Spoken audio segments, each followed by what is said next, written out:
Morning, my YouTube viewers. It is Crystal here. I'm just here because I wanted to do a code review on a competition question that I was working on last night. I personally didn't do very well on it, that I think, but I used the sklearn k-means clustering algorithm and I did my best, but I didn't come up with a very good score that I could see. But I thought, well, since I spent all this time working on it, I may as well do a code review. And so this was a competition question with Kaggle. It was a community competition, and it was actually written in an Oriental language. So I have no idea of knowing what exactly they were saying in this language. But I thought that since the data sets were written in English, I thought, well, I'll go ahead and give it a go. I'll see if I can enter this competition, even though I can't actually read what's written because I don't speak that language and I certainly don't read that language. And in addition to that, there are not very many competitions that deal with clustering. So anytime we have a clustering competition, I want to enter it just to get experience with clustering. So I decided to go ahead and do it. But another thing that they did was there were not any notebooks that I could look at to actually figure out how to do it. So I had to just use k-means clustering in sklearn, and that's exactly what I did. So if the people that did the competition used another method of clustering, they didn't make their notebooks open to the public, so I couldn't see them. It just says it's an in-class competition, so I'm not sure exactly what they mean by in-class. I don't know if it was a, a, a school and they decided to do the competition in the school, because they certainly didn't open their notebooks up to other people so they could look at them. And I always open my notebook up to other people so they can look at them. So the first thing that we did was I've got a 0.98 on this particular notebook, and it's not as high as I would like it to be, but I used the sklearn k-means clustering algorithm, and that's the result that I got. So I created the program in Kaggle's Jupyter notebook, and this Jupyter notebook is actually stored in the repository of the competition question. So what I will do is I will leave a link to the Jupyter notebook so you can look at it if you want to. So there we go. We'll leave a link in there so you can actually look at the Jupyter notebook if you want to know how it's done. And then what we do is we go through, we import our libraries, and then when we import our libraries, we're going to import pandas as PD, which creates data frames and does the data processing. We import NumPy as NP, which creates NumPy arrays and numeric computations. We import OS, which goes into the operating system. We import matplotlib.pyplot as PLT, which visualizes the data.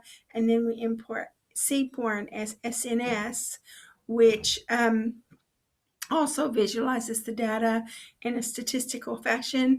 And lastly, we import sklearn, which provides machine learning functionality.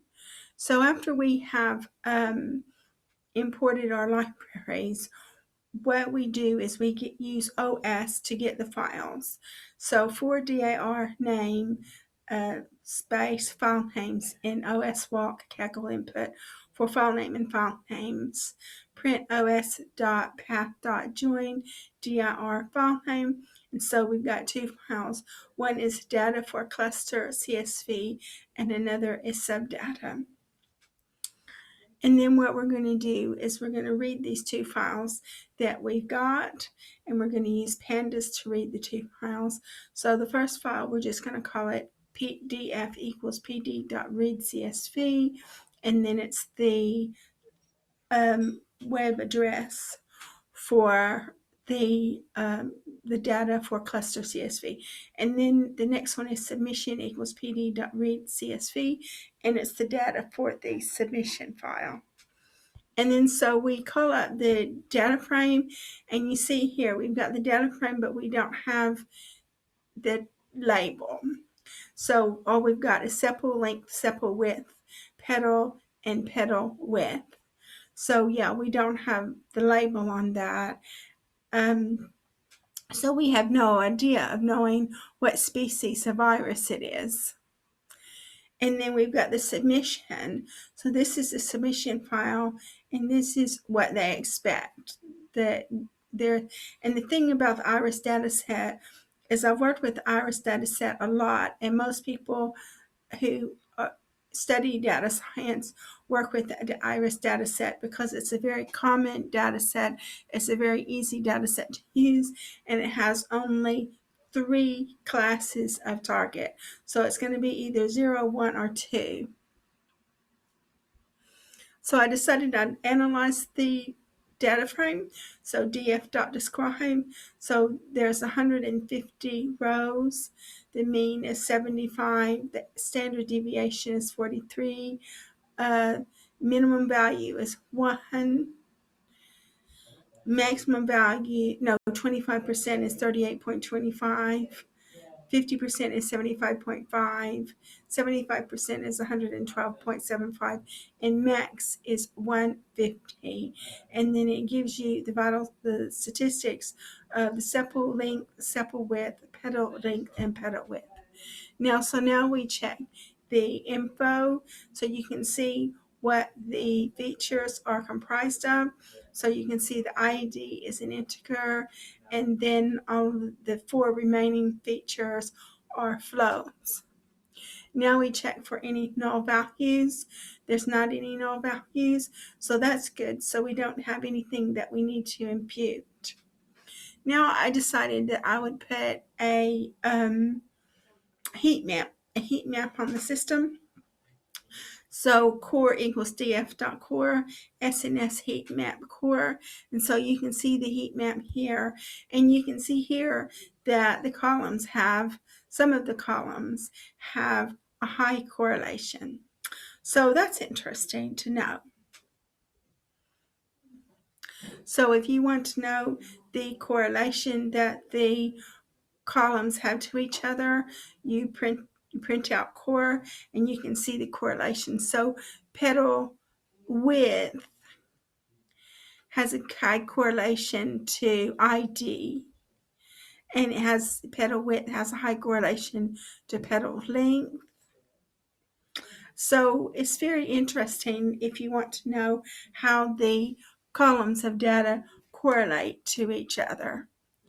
Now what we're going to do is we're going to prepare the data. So df equals df.drop IED, axis equals 1. You can drop the ID. You don't need the ID. The reason why you don't need the ID is because all of the rows are indexed. And so even if you shuffled it, which we're not going to shuffle it, even if you shuffled it because the rows are indexed, you're not going to lose your place. So I decided that we don't have a Y variable because there's no label or target. So we're just going to make X the DF just to keep it simple. And now what we're going to do is we're going to do the clustering.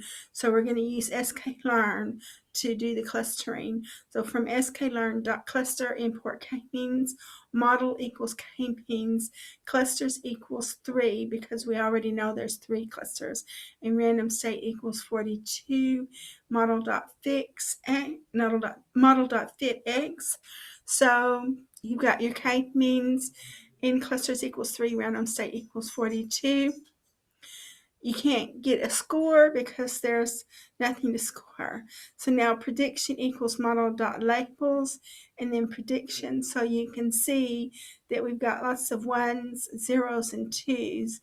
But so it did actually cluster the data, and it tried its best to cluster the data. It didn't really cluster the data the way maybe the competition organizers wanted the data clustered, but it did cluster the data.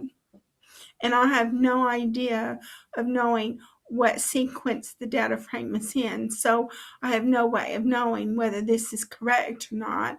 But you can see here, you've got a lot of ones, and then you've got some zeros, and then you've got some twos. So now we're going to check the cluster centers. Cluster centers equals model.cluster centers. So you can see what the cluster centers are here. So now we're going to check the unique comma counts equals NP unique prediction return counts equals true, and then you're going to zip it up in a dictionary. So zip unique counts is 62 zeros, 50 ones, and 38 twos. And now we're going to make a scatter plot of the clusters. plt.scatter, and then you've got x.iloc colon 0, comma x.iloc colon 1, c equals prediction, s equals 50, cmap equals viridis. And so now centers equals cluster centers. plt.scatter centers is colon 0, centers colon 1, c equals black, s equals 200, alpha equals 0.5. So now what we've done is we've printed this scatter plot with, first thing we did was we printed off the clusters, and then after we printed off the clusters, we print off the cluster centers. Now what we do is we prepare our submission. So submission expected equals prediction. Submission.2s CSV is submission CSV, index equals false. Submission equals PD read CSV, submission CSV, submission. So you can see this is the submission.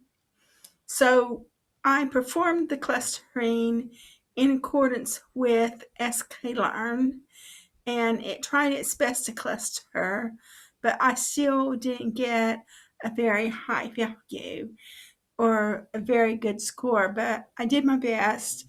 And since I worked on this last night, I decided I'd go ahead and do a code review on this. So I'm going to go ahead and conclude this video. If you like my video,